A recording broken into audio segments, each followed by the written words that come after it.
السلام علیکم، welcome to sports جے کے، دس از جاوید جی۔ تو ناظرین، بات کرتے ہیں ایشیا کپ کے بقیہ میچز کی اور ان کے وینیو کی، اور اس کے علاوہ بات کریں گے پاکستان کے 2023 کے ورلڈ کپ سکواڈ کی۔ بات کریں گے ایشیا کپ کے بقیہ میچز کی اور ان کے وینیوز کی، جن میں بھارت پاکستان سے کھیلنے میں بہانے بازیاں کرنے لگا۔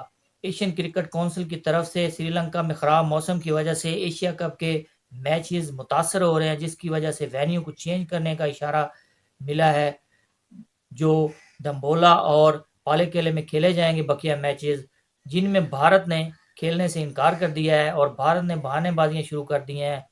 دمبولا اور پالے کیلے میں سہولیات کم ہیں اور وہاں کی سڑکیں ٹوٹی پھوٹی ہیں، ہوٹلنگ کا کوئی معیار نہیں ہے، اس لیے ہم وہاں نہیں کھیلنا چاہتے۔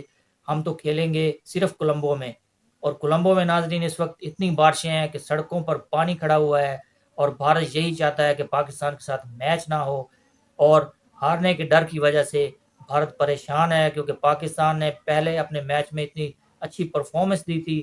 شہنشاہ افریدی اور حارث رؤف نے بھارتی ٹیم کے 4 ٹاپ آرڈر بیٹسمینوں کو 64 کے سکور پر پویلین واپس لوٹا دیا تھا اور بھارتی کرکٹ ٹیم کی کمر توڑ کر رکھ دی تھی۔ اسی وجہ سے بھارتی ٹیم پریشان ہے کہ پاکستان کے ساتھ کھیلنے سے بہتر ہے کہ بارش سے متاثرہ مقامات اور وینیو کو چنا جائے، کیونکہ پاکستان کے ساتھ میچ ہی نہ ہو، نہ میچ کھیلیں اور نہ ہاریں۔ تو ایک ہی وجہ اس کی سمجھ آتی ہے، اور تو کچھ نہیں۔ اس کے علاوہ ناظرین، بات کرتے ہیں پاکستان کرکٹ سکواڈ کی، جو 2023 ورلڈ کپ کھیلے گا۔ اس میں کچھ چند چینجز کرنے کی باتیں چل رہی ہیں، جن میں فہیم اشرف کو ڈراپ کرنے کی بات ہو رہی ہے، جن کی کوئی پرفارمنس نہیں ہے اور ٹیم کے ساتھ 2-3 سال سے ٹریولنگ کر رہے تھے بغیر کسی پرفارمنس کے۔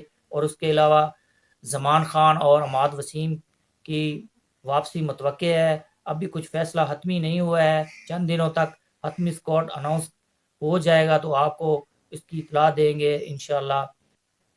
جی تو ناظرین، اب تک کے لیے اتنا ہی۔ مزید سپورٹس نیوز سننے کے لیے میرے چینل کو کر دیں لائک اور سبسکرائب۔ شکریہ۔